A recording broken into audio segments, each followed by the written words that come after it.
Aucun problème.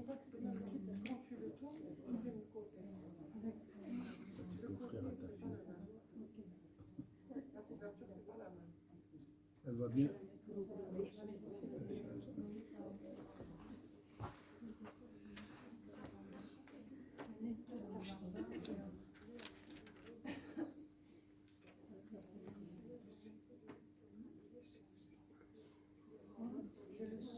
Alors, si vous avez remarqué, le sermon de vendredi, c'est la suite du cours. En fait, j'ai parlé des qualités de Sayyidina Muhammad. La suite, Inch'Allah, pour ceux qui ont le livre, je ne sais pas si j'ai une copie ici.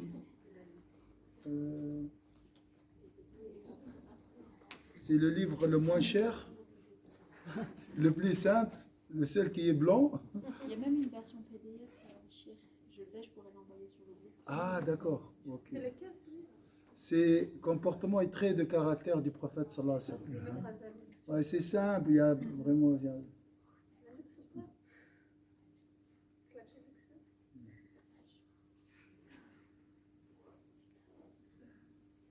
Quand j'ai dit avant, il faut se méfier aux apparences. Donc, si tu subis un malheur, il faut imaginer un bonheur derrière. Si tu subis un bonheur, attention, il y a un malheur peut-être derrière. C'est ça. Donc, chaque chose, un arbre qui cache la forêt. Voilà. Il faut réfléchir comme ça. Il faut garder cette logique. Il ne faut pas suivre le troupeau. Hein. Les gens disent c'est bien, donc c'est bien. Ça, c'est mauvais, c'est mauvais. Non, il faut réfléchir. Et souvent, les réalités dans le monde invisible sont l'opposé de la réalité apparente dans le monde visible. Souvent. Des fois, c'est le reflet, c'est la suite. D'accord? Ou une introduction. Le monde invisible est une introduction. Mais surtout pour le bien et le mal. Wallahu a'lam. Est-ce que derrière tout le monde visible et invisible, Oui. tout est blanc? Hier, il y a quelqu'un qui m'a dit Allah, il a décidé qu'il sait beaucoup de choses. Et Allah, il y a beaucoup de choses. Oui. Et lui, il a décidé de créer certaines choses. Oui. C'est ce que lui, il sait. Oui. Donc, il a décidé que le point de départ soit Sayyidina Muhammad sallallahu alayhi wa sallam. Oui. Et tout ce qui part, et tout ce qui a explosé de cette lumière, Oui. que c'est la création, tout est bien. Oui. Il n'y a pas quelque chose qu'Allah qui a décidé de créer à partir de Sayyidina Muhammad sallallahu alayhi wa sallam qui soit mauvais. Parce qu'il sait beaucoup de choses, mais il a décidé de ne pas. Oui. Donc il a dit ce qui est mauvais, c'est ce qui n'existe pas. Oui. C'est juste. Et il y a cette image aussi, moi j'ai pas le stylo ici, mais imaginez la réalité, c'est comme ça. Juste pour accepter votre destin, une ligne qui sépare le monde visible de l'invisible. Il y a R ici, d'accord? Ça est visible. L'autre R, c'est son miroir, c'est l'opposé, à l'envers. C'est un R. Donc c'est très difficile. C'est facile de lire le R normal, mais le R renversé, ça c'est très difficile. Juste l'image, d'accord? Donc le monde visible, c'est le reflet sur un miroir du monde invisible. C'est important de penser au monde invisible. Même Oui. si on ne le voit pas, il faut y croire pour pouvoir... Oui, le monde visible, c'est le reflet de la réalité du monde invisible. Donc, pour comprendre le monde invisible, il faut lire tout d'abord ce qui est visible. Et passer de visible à l'invisible. C'est ça le passage. On a dit l'ibra. L'ibra, le passage. Mais j'ai mis l'ubour. Ça vient du mot ubour, passage. Donc, comme il y a un pont entre les deux mondes, il faut lire et méditer le monde visible pour le traverser. Il ne faut pas s'arrêter sur le monde visible. Il a appelé les gens qui s'arrêtent sur le monde, il a comparé, ou bien il a dit les gens qui s'arrêtent sur la surface ou bien sur le monde visible à des prisonniers. Ah, elle m'a fait, elle m'a insulté. Il s'arrête juste sur le reflet de l'image, de la réalité, d'accord? Alors que ça, c'est un bienfait d'Allah Azza wa Jal. Et tout ce que vous voyez en réalité est beau. Ça, c'est la réalité. Après, comment passer du mal, hein, comment passer du mal à voir pour voir la beauté derrière. Ça demande la clairvoyance du cœur. La clairvoyance du cœur, c'est la prière. Tout d'abord, la prière à l'heure. Ça, c'est la condition pour avoir cette lumière. Il n'y a pas d'autre chemin. Hein. La prière à l'heure, l'invocation, la science, servir les autres, être au service des autres. Donc, c'est la sunna du prophète, ça. C'est la voie tracée par Sayyidina Muhammad. Il n'y a pas d'autre chemin. Ça ne sert à rien de bricoler ou chercher ailleurs. Ce que je veux dire, c'est comment convaincre quelqu'un qui ne prie pas et tout ça pour voir des trucs, par exemple, comme les accidents qui arrivent, qu'il y a quelqu'un qui a perdu sa fille, il a perdu son mari ou un truc comme ça. Comment convaincre quelqu'un qu'il y a du bien derrière tout ça? Même nous, on n'a pas vu ce bien. On ne peut pas convaincre quelqu'un de quelque chose qu'on n'a pas vu. Nous, on chemine, tu vois. Oui, mais on sait que c'est un bien, je ne sais pas. Oui. On n'arrive pas à s'exprimer, mais on sait que derrière, c'est caché du bien. Oui. Mais quelqu'un qui ne fait pas tout ça avec confiance, ça, c'est tellement difficile que Il faut l'accompagner et il faut lui demander de patienter un peu. C'est avec l'âge qu'il comprendra que ça, c'est un bienfait. Vous acceptez cette réalité, mais un jeune n'accepte pas ça. Pour lui, ça, c'est un mal, c'est tout, c'est un mal. Et ça, c'est un bien. Les plaisirs, c'est bien, c'est magnifique. Et avec le temps, il sait que les plaisirs mènent à l'ennui. D'accord? Et voilà. Petit à les petit. invocations aussi, le hidayah. Oui, de faire de dua et tout. Mais ça, c'est une réalité. Les réalités, c'est très difficile à assimiler. D'accord? Et même ça, il ne faut pas le dire à tout le monde, on ne sait jamais. D'accord? Ça peut aggraver la situation. Voilà, ça dépend de la personne qui est devant toi. Il ne faut pas dire que tout est beau à tout le monde. Ça, c'est grave. C'est lié à sabr. Ah oui, tout est lié à sabr. Parce que Innaka lan tastati'a ma'iya sabr. l'exemple du prophète Moïse avec le Khadr. Voilà. Donc, les C'est- épreuves, il ne pouvait pas voir ce qu'il y a derrière. Voilà, ça demande beaucoup Même de un patience. prophète. Un prophète, il n'a pas pu patienter. Il lui a dit, tu ne peux pas patienter. Tu ne peux pas persévérer. L'âne, c'est, tu ne pourras jamais, il lui a dit. Jamais tu peux. Mais même la patience, c'est une qualité du cœur. Enfin, je veux dire, c'est avec. Parfois, on pense que, suivant les personnes qui ont perdu quelqu'un, on a des patience. Pour lui, ça ne veut pas dire grand-chose, en fait. Il doit faire très attention aussi à ça, parce que la patience est une vertu très haute, etc. Donc, on demande pour lui la patience, mais peut-être. Mais par contre, on peut travailler l'acceptation parfois. Donc, par exemple, ici, les premiers pas qu'on peut faire, c'est toujours sur l'acceptation. Même dans beaucoup de thérapies, maintenant, ils travaillent cette notion d'acceptation. Et après, ça permet aussi d'avancer, c'est-à-dire de calmer. Tout dépend Oui. de l'accompagnement.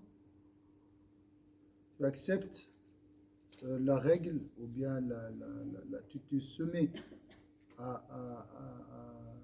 à l'idée, après tu vas l'assimiler. C'est avec le temps, ça prend du temps. Donc ça dépend, hein. Il y a des gens qui peuvent assimiler très vite. Hein. C'est Dieu qui décide après. Donc il ne faut pas se désespérer, il faut accompagner et petit à petit.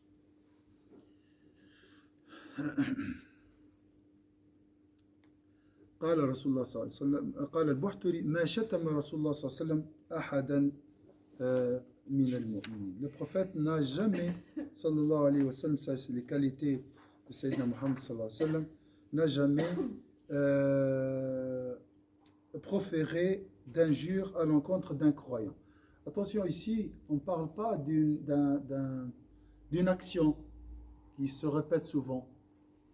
C'est une faculté chez le prophète sallallahu alayhi wa sallam. D'accord? C'est une chose presque est devenue innée en lui. Il y a une différence entre quelqu'un qui s'efforce à retenir sa langue, d'accord? D'accord, à ne pas dire des grossièretés et tout. Et chez le prophète sallallahu alayhi wa sallam, c'est naturel de ne pas insulter.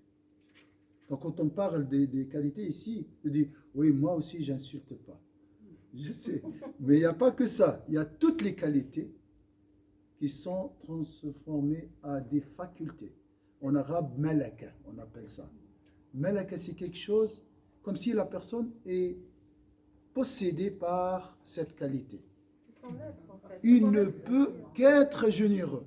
C'est plus fort que lui. Mais c'est à cause de son cœur qui est pur, sûr. peut-être le fait d'enlever le caillou de son... Et une autre chose, juste, Kanza, tu veux dire quelque chose? Moi, je voulais rajouter, c'est que nous, même si on n'insulte pas, ça n'empêche pas qu'on ait des pensées négatives Oui, concernant un tel oui. ou un tel. Alors que là, le professeur Sven ne peut pas même penser à tort Oui. quelqu'un. C'est juste. Les pensées, les conjonctures, on appelle ça, hein, les mauvaises opinions. Ça, c'est une forme de médisance intérieure.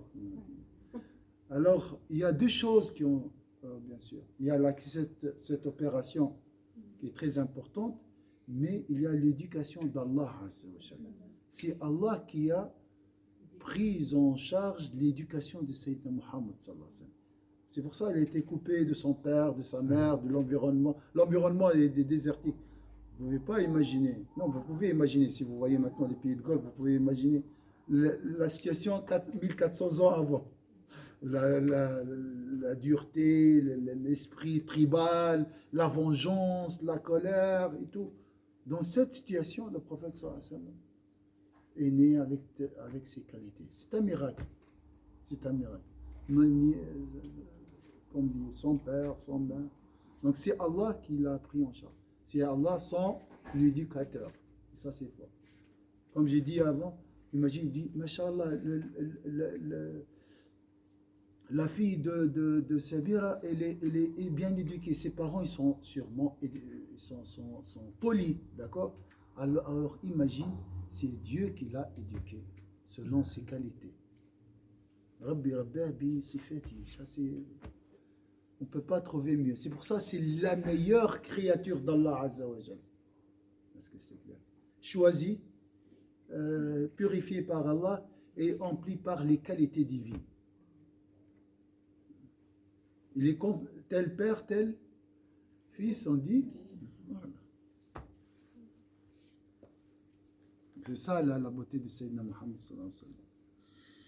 Le prophète sallallahu alayhi wa sallam n'a jamais proféré d'injures à l'encontre d'un croyant. Il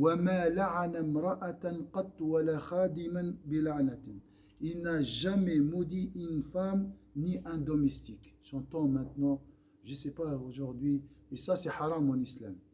Il parle de Macron ou bien de ça, il le maudit.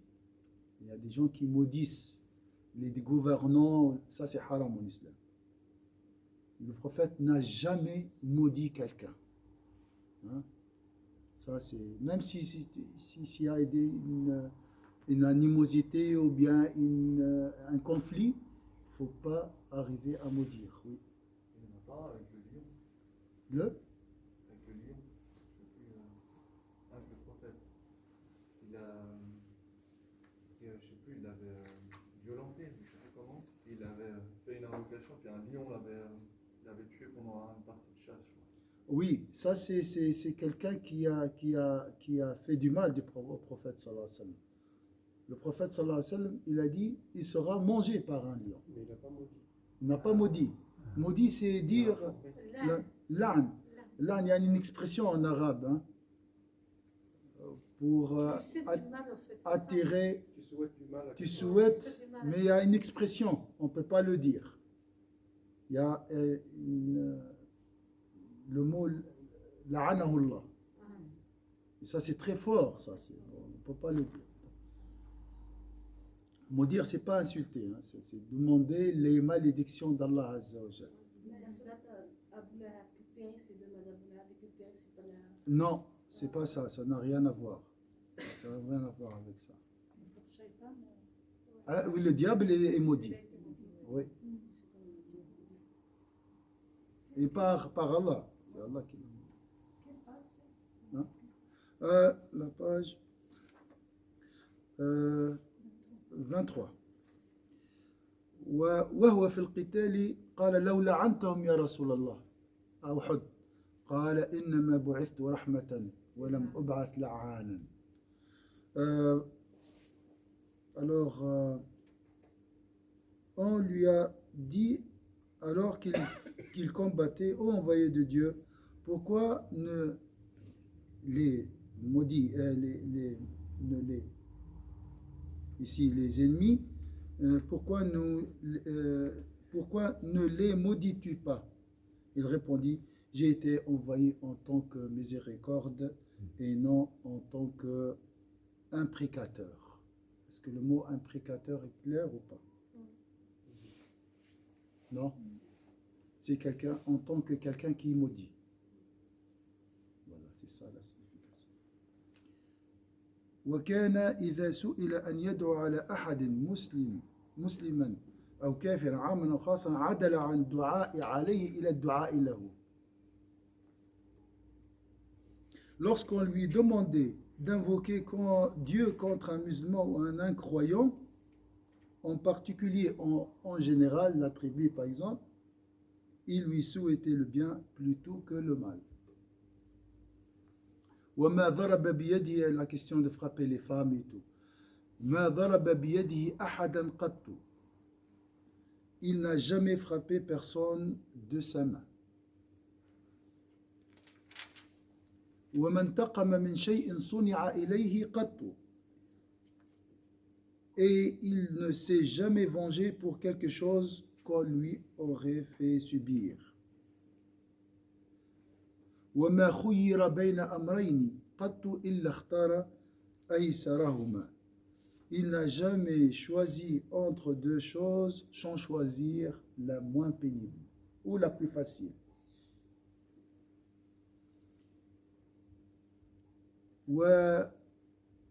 وما كان يأتيه أحد حر أو عبد أو أمة إلا قام معه لحاجته.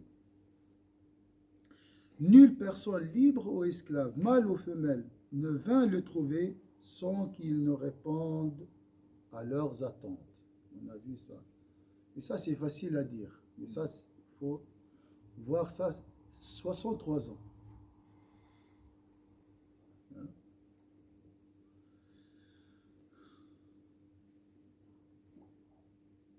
وقال سيدنا أنس, et ça c'est le miracle, ça je dis c'est un miracle. Chaque action vraiment, comme elle a dit Sayyida Aïcha, la vie de Sayyidina Muhammad était pleine de merveilles. Regardez ça, imaginez ça. وقال أنس رضي الله عنه والذي بعثه بالحق, et ça c'est fort aussi comme serment. ما قال لي في شيء قط كرهه لما فعلته. ولا لامني نساؤه. Alors, ça c'est la première partie. Ça c'est la deuxième partie, c'est encore mieux.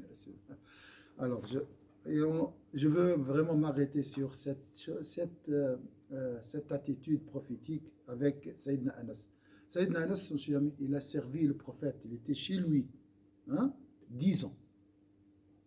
Donc, écoutez ce que Sayyidina Anas, que Dieu lui a dit, par celui qui l'a envoyé avec la vérité. Ça, c'est un grand serment, d'accord? Il ne m'a jamais dit à propos d'une chose qu'il désapprouvait, pourquoi l'as-tu fait? C'est son serviteur.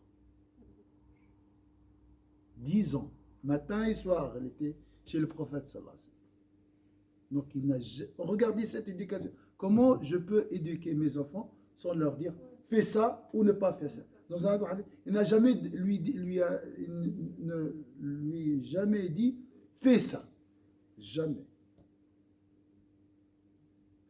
Allah Azza wa Jalla, dans un hadith, il a dit Allah m'a envoyé en tant qu'enseignant. C'est-à-dire qu'il lui a quand même montré. J'ai pas compris. Il ne lui donnait pas des ordres, mais il lui montrait. Alors, peut-être, oui. Ça fait par le comportement, par peut-être travers le visage, oui, mais pas avec Pas d'éducation verbale.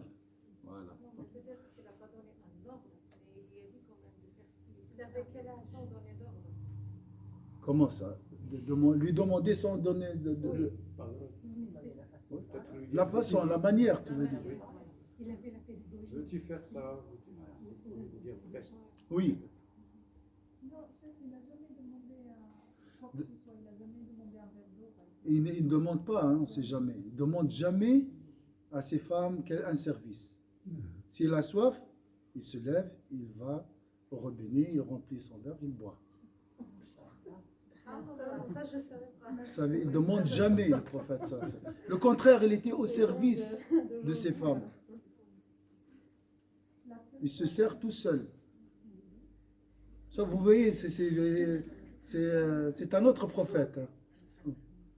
Parce que voilà, on a gâché l'image du prophète, ça avec les hommes, surtout avec notre comportement. Ouais. Avec les coutumes aussi. Les coutumes. Rien à voir avec la Et ça, c'est l'islam, comme si ça, c'est l'islam.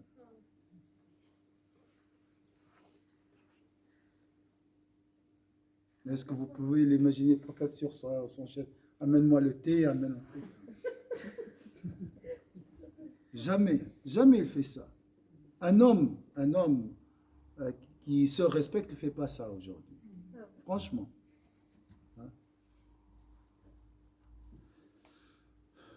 Ça, c'est une chose, c'est vraiment très difficile. Vous essayez de le faire une seule fois, un jour, pendant un jour, ou une demi-journée. Ne pas demander, fais ça ou ne pas faire ça. Pourquoi tu as fait ça, hein, avec tes enfants? Essaye ça. C'est très difficile. Très difficile. Attention, il s'énerve, le prophète, sallallahu alayhi wa sallam, mais il dit rien. On voit la colère sur son visage. Voilà. Et à travers le visage, le message passe à son entourage. Mais pas pour lui-même, toujours pour la vérité. Encore ça, c'est... Donc il y a la manière de s'énerver aussi. D'accord? Et ça, c'est très difficile. Donc c'est une colère dirigée. C'est une colère pour enseigner aussi. Alors, et ça c'est très très joli aussi. Et aucune de ses épouses ne m'a fait un reproche sans qu'il me dise laissez-le.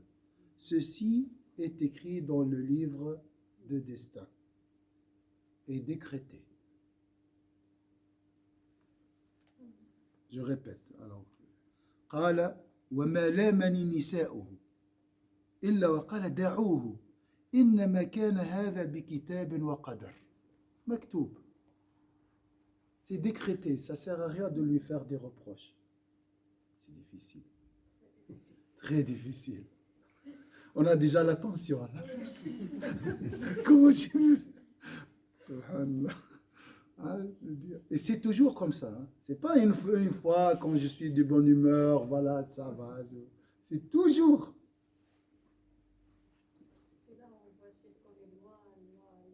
Voilà, ça c'est le prophète sallallahu alayhi wa sallam. C'est pour ça que j'ai dit, no comment pour ces caricatures, tout ça. Ça ne m'intéresse pas du tout. قال وما عاب رسول الله صلى الله عليه وسلم مضجعا إن فرشوا له اضطجع. C'est pour ça que j'ai dit, il ne demande rien à ses époux. وإن لم يفرش له اضطجع على الأرض. Alors, on a dit, l'envoyé de Dieu sallallahu alayhi wa sallam n'a jamais dédaigné un lit. Si on lui préparait un lit, il y dormait. Sinon, il s'allongeait par terre. Donc, il n'insultait personne, même pas le lit, la nourriture. Donc, regardez le respect de toute créature, même un lit. Je dis, ah, il est dur.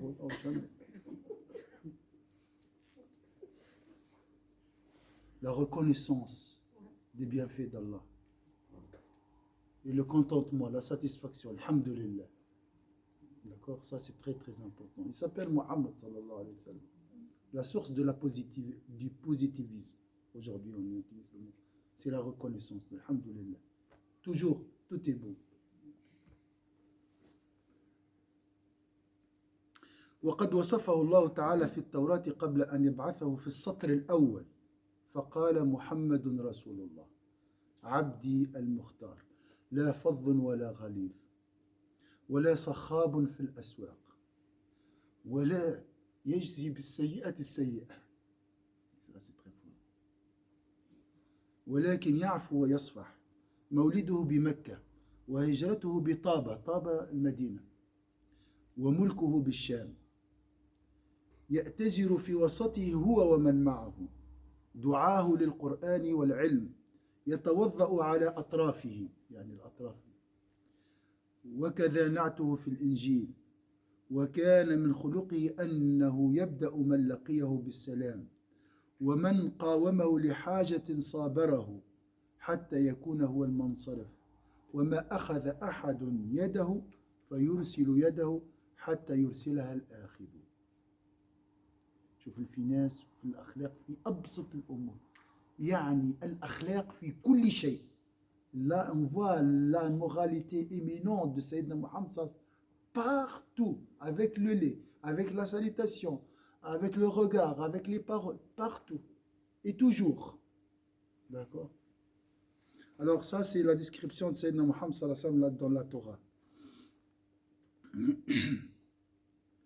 Dieu l'a mentionné dans la première ligne ou génération de la Torah avant de le mandater en disant Mohammed est l'envoyé de Dieu, mon serviteur, mon élu.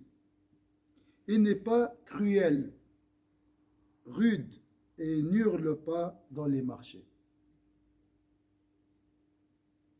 Il y a la maison aussi.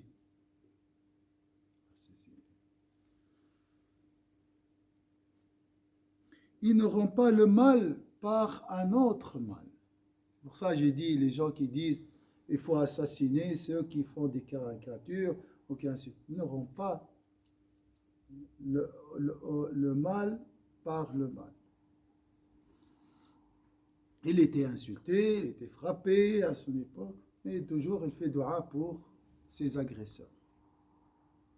Il ne rend pas le mal par un autre mal, mais pardonne et est indulgent.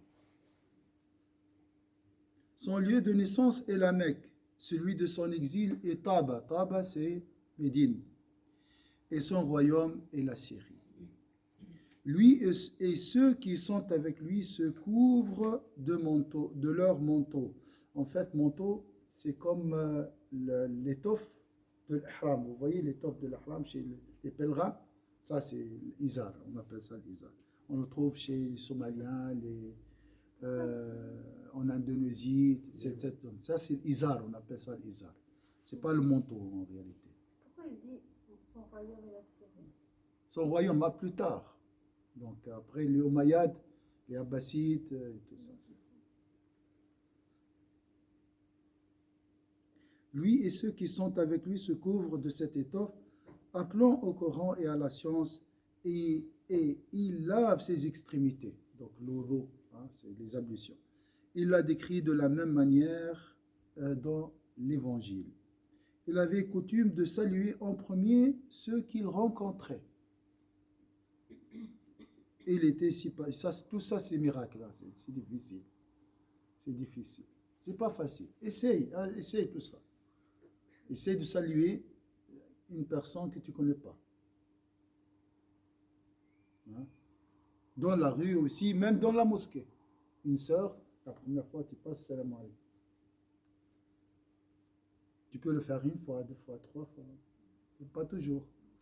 Donc ça, c'est une faculté chez le prophète sallallahu alayhi wa sallam. Malaka, tabi'a. Il avait coutume de saluer en premier ceux qu'il rencontrait. Il était si patient avec celui qui demandait son aide. Une fois, une femme folle a demandé le prophète sallallahu alayhi wa sallam pour lui, pour parler avec lui. Je sais qu'est-ce qu'il va lui dire. Imaginez une folle, une femme. Il lui a dit, il n'y a pas de problème. Tu choisis un endroit à midi et je viens t'écouter. Il est resté à côté d'elle en train d'écouter. Elle parle, elle parle, elle parle. Jusqu'à la fin. Lorsqu'elle a fini, il est parti. Donc, il était président. Hein. Il avait beaucoup de soucis dans la vie. D'accord? Il avait coutume de saluer en premier ceux qu'il rencontrait. Il était si patient avec celui qui demandait son aide qu'il ne s'en allait qu'après que son interlocuteur soit parti. Quand on lui serrait la main, il était le dernier à retirer la sienne. Regardez cette finesse dans cette moralité éminente de Sayyidina Muhammad. Il est présent partout. وكان لا يقوم ولا يجلس إلا على ذكر الله.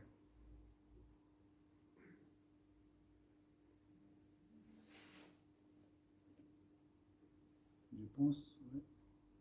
وكان إذا لقي أحدا من أصحابه بدأه بالمصافحة ثم يأخذ بيده فيشابكه ثم شد قبضته عليها. Il avait coutume de saluer en premier ceux qu'il rencontrait. Il était si patient, on a dit ça, quand on lui serrait la main. On a dit, lorsqu'il rencontrait un de ses compagnons, il était le premier à tendre la main pour le saluer et serrer celle de l'autre dans la sienne. Je pense que c'est comme ça. Après, il met encore la deuxième main. Sûr. Ça, c'est un respect énorme. Hein? Un respect énorme. Énorme, oui. Et le premier, et après... وكان لا يقوم. Il ne s'asseyait et ne se levait qu'en mentionnant Dieu. Bismillah, alhamdulillah. Toujours, il invoque Allah Azza wa Jalla. وكان لا يجلس إليه أحد وهو يصلي إلا خفف صلاته وأقبل عليه. اللطف, شوف الرحمة. Personne ne s'asseyait en sa compagnie alors qu'il priait sans qu'il n'écourte sa prière. Puis il se tournait vers lui et demandait, as-tu besoin de quelque chose? فقال ألك حاجة فإذا فرغ من حاجته عاد إلى صلاته. Une fois l'affaire est réglée, il revenait à sa prière. Regardez cet équilibre entre le social et le spirituel. C'est ça la beauté. C'est facile hein, de se retirer dans une grotte ou bien se couper du monde. Je parle à personne, je prie, les gens sont mauvais et tout, d'accord? Ou oublier la spiritualité, rigoler, assister à des fêtes, des rassemblements, vivre avec les gens, d'accord? Ça c'est facile, les extrémités. Mais trouver l'équilibre, adorer Dieu, avoir cette spiritualité, et en même temps vivre avec les gens, ça c'est très difficile. Et ça c'est ce qu'on appelle l'équilibre. Le droit chemin c'est l'équilibre, je le répète toujours. L'équilibre. Il n'y a pas un équilibre à 80%. Soit tu es équilibré, soit tu n'es pas équilibré. Nous sommes tous loin de cet équilibre. C'est pour ça dans chaque prière, on demande le seul dua dans la prière de Fatiha, c'est quoi? Ihdina as-sirat al-mustaqim. La première, c'est une introduction et la suite, c'est une explication de sirat al-mustaqim. D'accord? Les trois versets premiers, c'est juste une introduction. Louange à Allah et tout. Le centre de Fatiha, c'est guide-nous dans le droit chemin. Parce que nous sommes loin. Et il y a des ulama, ils ont dit le droit chemin, c'est Sayyidina Muhammad. Donc guide-nous vers Sayyidina Muhammad, vers le modèle. Hein? Pour l'imiter. Donc l'équilibre, et on dit toujours, la beauté est dans l'équilibre. La beauté est dans l'équilibre. L'équilibre dans la même qualité, comme la générosité, est toujours, comme on a dit, la vertu et les trophées, ou bien elle a deux extrémités. C'est quoi? Deux vices. Chaque vertu a deux vices, deux extrémités. L'avarice et le gaspillage. Vous voyez? Ça, c'est deux extrémités. Donc ça, c'est l'équilibre. Être dans le juste, c'est très difficile. Des fois, on ne sait pas qu'est-ce qu'on doit faire. Vous voyez? Et pour ça, on a besoin du prophète, ça le guide. Et après, bien sûr, il y a l'équilibre entre les qualités. Tu trouves quelqu'un qui est très généreux, mais juste envers sa femme. Il doit être aussi équilibré au niveau des qualités. Voilà. Donc le prophète, il était parfait, équilibré partout, dans toutes les qualités. Il avait tout, toutes les qualités. وكان أكثر جلوسه أن ينصب ساقيه جميعا ويمسك يديه عليهما شبه الحبوة.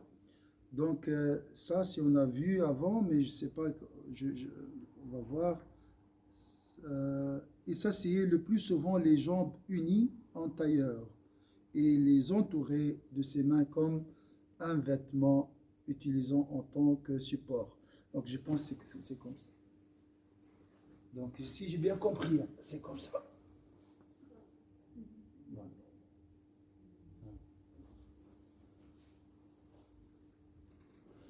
Ça aussi, c'est une posture d'humilité. Pas tendre les pieds vers ton interlocuteur. ولم يكن يعرف مجلسه من مجلس أصحابه. يعني تدخل ما تعرفوش شكون سيدنا محمد إلا إذا عندك النور. Sauf si tu as la lumière, tu peux le connaître. Tu entres par exemple dans une assise, un rassemblement, tu ne peux pas connaître le prophète. Sauf si tu as la lumière. Une fois, un bédouin, parce que les bédouins, ils ont cette intuition, ils sont purs, ils ont un cœur, pas tous, mais une partie, il a dit le Coran, une partie, ils craignent Allah et le jour dernier. Lorsqu'il a vu le prophète, sallallahu alayhi wa sallam, il a dit, par Allah, ce n'est pas le visage d'un menteur. Ashhadu an la ilaha illallah, ashhadu anna Muhammadan rasulullah. Il n'a pas discuté avec le prophète, directement. Donc ça, c'est aussi... mais la personne qui ne connaît pas le prophète sallallahu alayhi wa sallam ne peut pas le distinguer, comme on va voir, des autres. Il s'asseyait le plus souvent les jambes unies en tailleur et les entourait de ses mains comme un vêtement utilisé en tant que support. L'endroit où il s'asseyait ne se distinguait pas de celui de ses compagnons, car il s'asseyait là où il arrivait et trouvait une place. Il n'avait pas une place réservée au prophète. Ça me rappelle Begovic, l'ex-président de la Bosnie. Une fois, c'était lui l'imam. Il est venu en retard. Il a refusé de prêcher. Il est resté au fond de la salle. Il a dit, je ne mérite pas être imam, je suis en retard. Cherchez un autre. C'est un homme très vertueux. وما رؤي قط مادا رجليه بين أصحابه.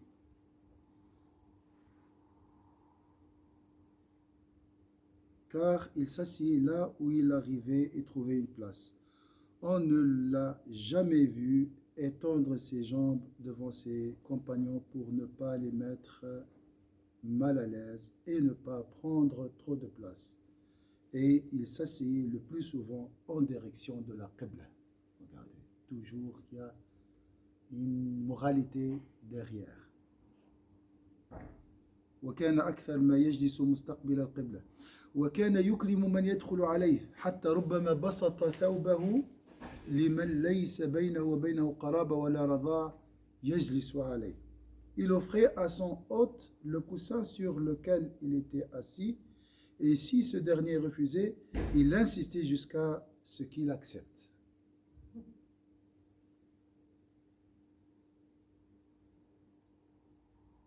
وكان يؤثر الداخل عليه بالوسادة فإن أبى أن يقبل عزم عليه حتى يفعل. وما استصفاه أحد إلا ظنه أنه أكرم الناس عليه حتى يعطي كل من جلس إليه نصيبه من وجهه. يعني لما يجلس الناس كل واحد يعطيه نصيب، ينظر إلى الناس كلها، وكل واحد من اللي يجلسوا معه يظن أنه أحب الناس إلى رسول الله صلى الله عليه وسلم. صعبة هذه. Parce que si tu as un élève brillant, il va attirer ton attention. Ça, c'est dans l'éducation, c'est comme. Mais regardez le prophète sallallahu alayhi wa sallam. Personne ne devenait son ami sans se croire devenu le plus noble des hommes. Il traitait tout le monde avec égard. Il était pudique. Donc ça c'est peut-être en arabe, c'est plus. Donc dans un assemblée, hein, il était juste. Il regardait tout le monde. Et chaque personne, chaque individu, il pense que lui est le plus aimé par le prophète sallallahu alayhi wa sallam. Comment il fait ça? C'est